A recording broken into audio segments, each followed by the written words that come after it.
सत साहिब जी, आप सुन रहे हैं संत रामपाल जी महाराज द्वारा लिखित पुस्तक जीने की राह का पेज नंबर 265। ब्रह्मा का अपने पिता की प्राप्ति का प्रयत्न। इस वीडियो को 25 जुलाई 2024 को रात 9 बजे एडिट किया गया है और इस वीडियो को लाइक करना ना भूले। सत साहिब। ब्रह्मा का अपने पिता यानी काल ब्रह्म की प्राप्ति के लिए प्रयत्न। तब दुर्गा ने ब्रह्मा जी से कहा कि अलख निरंजन तुम्हारा पिता है, परंतु वह तुम्हें दर्शन नहीं देगा। ब्रह्मा ने कहा कि मैं दर्शन करके ही लौटूंगा। माता ने पूछा, यदि तुझे दर्शन नहीं हुए तो क्या करेगा? ब्रह्मा ने कहा, मैं प्रतिज्ञा करता हूं, यदि पिता के दर्शन नहीं हुए तो मैं आपके समक्ष नहीं आऊंगा। यह कहकर ब्रह्मा जी व्याकुल होकर उत्तर दिशा की तरफ चल दिया, जहां अंधेरा ही अंधेरा है। वहां ब्रह्मा ने 4 युग तक ध्यान लगाया, परंतु कुछ भी प्राप्ति नहीं हुई। काल ने आकाशवाणी की कि जीव उत्पत्ति क्यों नहीं की। भवानी ने कहा कि आपका ज्येष्ठ पुत्र ब्रह्मा जिद करके आपकी तलाश में गया है। ब्रह्मा के बिना जीव उत्पत्ति का सब कार्य असंभव है।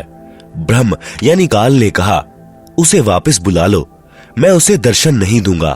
तब दुर्गा यानी प्रकृति ने अपनी शब्द शक्ति से गायत्री नाम की लड़की उत्पन्न की तथा उसे ब्रह्मा को लौटा लाने को कहा।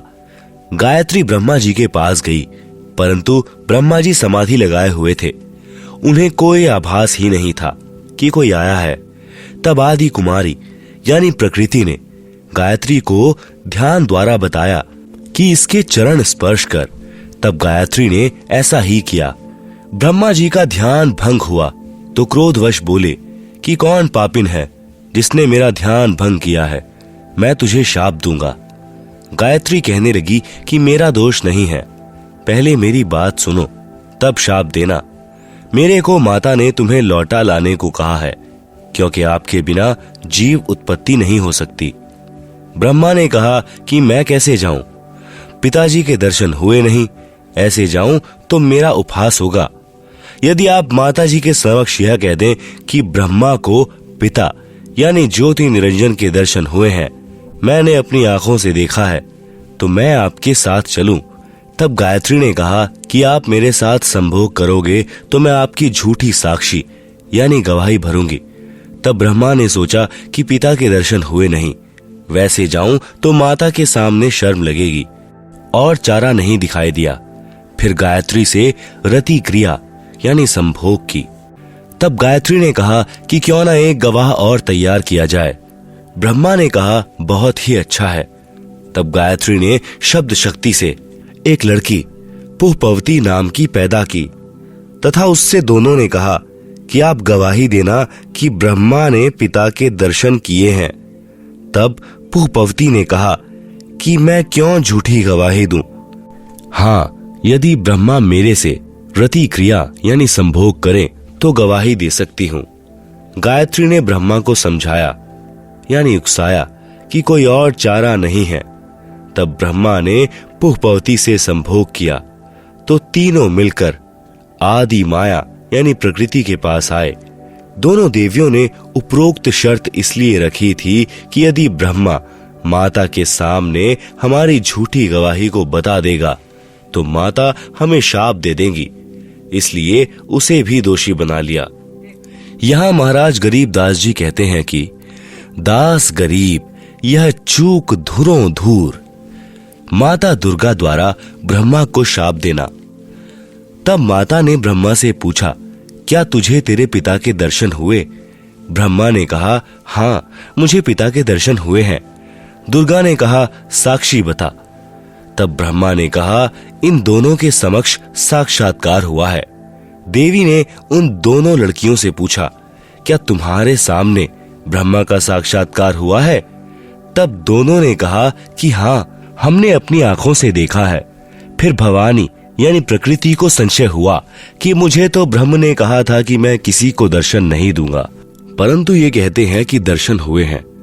तब अष्टंगी ने ध्यान लगाया और काल ज्योति निरंजन से पूछा कि यह क्या कहानी है, ज्योति निरंजन जी ने कहा कि ये तीनों झूठ बोल रहे हैं। तब माता ने कहा, तुम झूठ बोल रहे हो। आकाशवाणी हुई है कि इन्हें कोई दर्शन नहीं हुए। यह बात सुनकर ब्रह्मा ने कहा कि माता जी, मैं सौगंध खाकर पिता की तलाश करने गया था, परंतु पिता यानी ब्रह्म के दर्शन नहीं हुए। आपके पास आने में शर्म लग रही थी, इसलिए हमने झूठ बोल दिया। तब माता दुर्गा ने कहा कि अब मैं तुम्हें शाप देती हूं। ब्रह्मा को शाप, तेरी पूजा जग में नहीं होगी। आगे तेरे वंशज होंगे, वे बहुत पाखंड करेंगे, झूठी बात बनाकर जग को ठगेंगे। ऊपर से तो कर्मकांड करते दिखाई देंगे, अंदर से विकार करेंगे, कथा पुराणों को पढ़कर सुनाया करेंगे। स्वयं को ज्ञान नहीं होगा कि सदग्रंथों में वास्तविकता क्या है। फिर भी मानवश तथा धन प्राप्ति के लिए गुरु बनकर अनुयायियों को लोक वेद यानी शास्त्र विरुद्ध दंत कथा सुनाया करेंगे।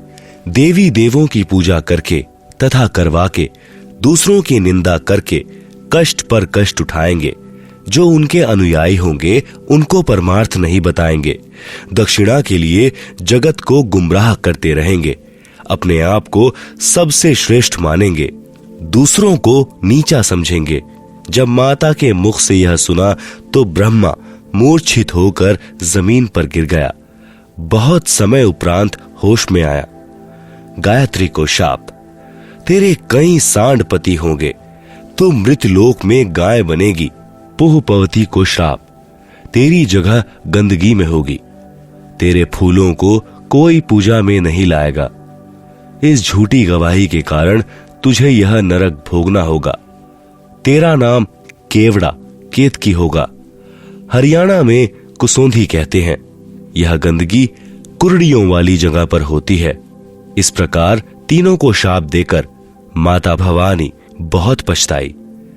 इस प्रकार पहले तो जीव बिना सोचे मन यानी काल निरंजन के प्रभाव से गलत कार्य कर देता है, परंतु जब आत्मा यानी सत्पुरुष अंश के प्रभाव से उसे ज्ञान होता है तो पीछे पछताना पड़ता है। जिस प्रकार माता पिता अपने बच्चों को छोटी सी गलती के कारण ताड़ते हैं क्रोधवश होकर, परंतु बाद में बहुत पछताते हैं। यही प्रक्रिया मन यानी काल निरंजन के प्रभाव से सर्व जीवों में क्रियावान हो रही है। हाँ, यहाँ एक बात विशेष है कि निरंजन यानी काल ब्रह्म ने भी अपना कानून बना रखा है कि यदि कोई जीव किसी दुर्बल जीव को सताएगा तो उसे उसका बदला देना पड़ेगा। जब आदि भवानी यानी प्रकृति अष्टंगी ने ब्रह्मा, गायत्री व पुहपवती को श्राप दिया तो अलख निरंजन यानी ब्रह्मकाल ने कहा कि हे भवानी, प्रकृति यानी अष्टंगी, यह आपने अच्छा नहीं किया। अब मैं निरंजन आपको श्राप देता हूं कि द्वापर युग में तेरे भी 5 पति होंगे। द्रौपदी ही आदि माया का अवतार हुई है। जब यह आकाशवाणी सुनी तो आदि माया ने कहा कि हे ज्योति निरंजन यानी काल, मैं तेरे वश में पड़ी हूं, जो चाहे सो कर ले। सृष्टि रचना में दुर्गा जी के अन्य नामों का बार बार लिखने का उद्देश्य है कि पुराणों, गीता तथा वेदों में प्रमाण देखते समय भ्रम उत्पन्न नहीं होगा। जैसे गीता अध्याय 14 श्लोक 3-4 में काल ब्रह्म ने कहा है कि प्रकृति तो गर्भ धारण करने वाली सब जीवों की माता है, मैं उसके गर्भ में बीज स्थापित करने वाला पिता हूं। गीता अध्याय 4 श्लोक 4 में कहा है कि प्रकृति से उत्पन्न तीनों गुण जीवात्मा को कर्मों के बंधन में बांधते हैं। लेख समाप्त। इस प्रकरण में प्रकृति तो दुर्गा है तथा तीनों गुण, तीनों देवता यानी रजगुण ब्रह्मा, सतगुण विष्णु तथा तम गुण शिव के सांकेतिक नाम हैं। सत साहेब जी, इस पुस्तक का नेक्स्ट पार्ट भी जल्द ही आ जाएगा। इस वीडियो को शेयर करें और चैनल को सब्सक्राइब और वीडियो को लाइक करें। सत साहेब।